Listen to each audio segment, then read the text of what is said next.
जय माता सीता। आप सब कैसे हो? अच्छे हो ना? अच्छे ही रहना। तो आज हम कहानी कहने जा रहे हैं माता सीता के हाथ में तिनके का रहस्य। अशोक वाटिका में सीता माता के हाथ में तिनके का क्या रहस्य है? तो कहानी ज़रूर सुने और हमारे चैनल को लाइक सब्सक्राइब कमेंट ज़रूर करें। तो कहानी आरंभ करते हैं, सुनो। माता सीता की कहानी है।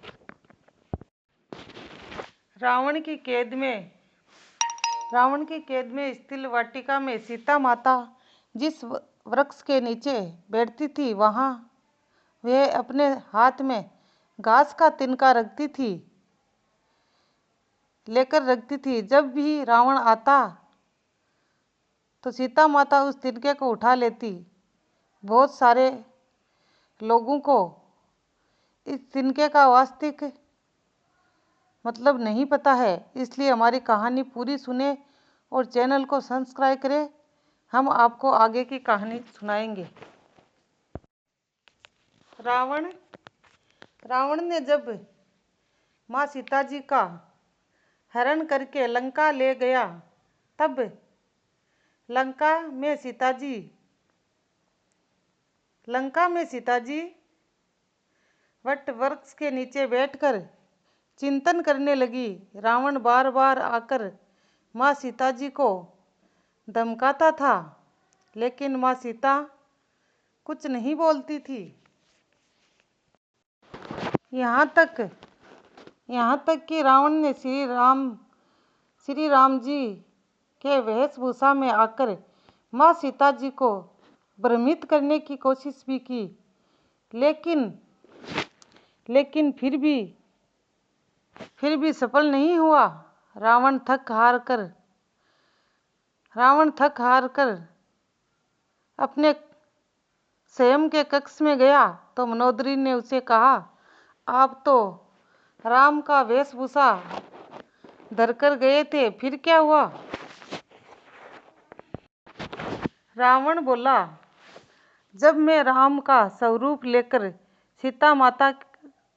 सीता के समक्ष गया तो सीता मुझे नजर ही नहीं आ रही थी। रावण अपनी समस्त ताकत लगा चुका था, लेकिन जिस जगत जननी माँ को आज तक कोई नहीं समझ सका, तो उन्हें रावण भी कैसे समझ पाता। रावण एक बार फिर आया और बोला,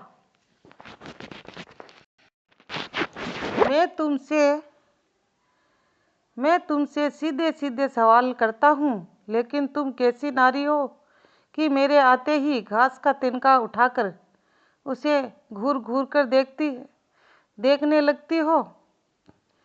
क्या घास का तिनका तुम्हें श्री राम से भी ज़्यादा प्यारा है? आपको आगे की कहानी सुननी है तो चैनल को सब्सक्राइब करें। क्या ये घास का तिनका तुम्हें श्री राम से भी प्यारा है? रावण के इस प्रश्न को सुनकर माँ सीता जी बिल्कुल चुप हो गई और उनकी आंखों से आंसू की धारा बह पड़ी। इसकी सबसे बड़ी वजह थी कि जब श्री राम जी का विवाह माँ सीता जी के साथ हुआ था, तब सीता जी का बड़े आदर संस्कार के साथ घर प्रवेश हुआ था। बहुत उत्सव मनाया गया। प्रथा अनुसार वर वधू विवाह के पश्चात जब ससुराल आती है तो उसके हाथों से कुछ मीठा पकवान बनाया जाता है, ताकि जीवन भर घर में मिठास बनी रहे। इसीलिए माँ सीता जी ने उस दिन अपने हाथों से घर पर खीर बनाई थी और समस्त परिवार राजा दशरथ एवं तीनों रानियों सहित चारों भाइयों और ऋषि संत भी भोजन पर भोजन पर आए थे। माँ सीता जी ने सभी को खीर परोसना शुरू किया और भोजन शुरू होने ही वाला था कि जोर से हवा का झोंका आया। सभी अपनी अपनी पतले संभाली। सीता जी बड़े गौर से सब देख रही थी। ठीक उसी समय राजा दशरथ जी की खीर पर एक छोटा सा घास का तिनका गिर गया, जिसे माँ सीता जी ने देख लिया। लेकिन अब खीर में हाथ कैसे डाले, ये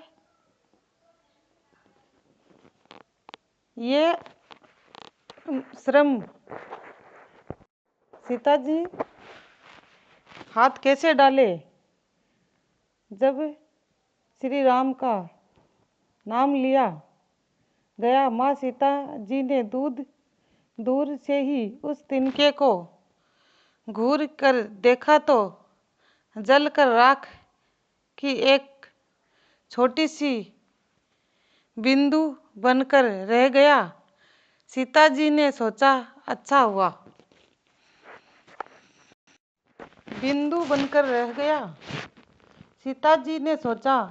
हुआ किसी ने देखा ही नहीं। लेकिन राजा दशरथ ने माँ सीता जी के इस चमत्कार को देख रहे थे। फिर भी दशरथ जी चुप रहे और अपने कक्ष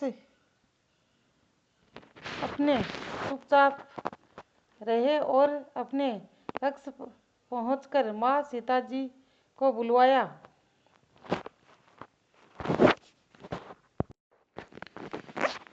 फिर उन्होंने सीता जी को कहा कि मैंने आपका भोजन के समय आपके चमत्कार को देख लिया था। आप साक्षात जगत जननी है, स्वरूपा है। लेकिन एक बात आप मेरी जरूर याद रखना, आपने जिस नजर से आज उस तिनके को देखा था, उस नजर से आप अपने शत्रु को भी कभी मत देखना। इसलिए माँ सीता जी देखा था, उस नजर से आप कभी अपने शत्रु को भी कभी मत देखना। इसीलिए माँ सीता जी के सामने जब भी रावण आता था तो उस समय घास के तिनके को उठाकर राजा दशरथ जी की ये बात याद रखती थी। इसीलिए माता सीता ने कभी रावण को नहीं देखा घूर कर और उस तिनके को देखते रहती थी। क्योंकि अगर वो रावण की तरफ देखती उस नज़र से तो रावण वहीं जल के भस्म हो जाता। इसलिए माता सीता अपने दशरथ जी को दिया हुआ वचन में बंधी हुई थी और श्री राम का जो रावण का वध करना था वो भी सीता माता से क्या छुपाता। इसीलिए सीता माता सिर्फ तिनके को ही देखती रहती थी। इसलिए माता सीता जी चाहती तो रावण को उस समय जगह पर ही राख कर सकती थी।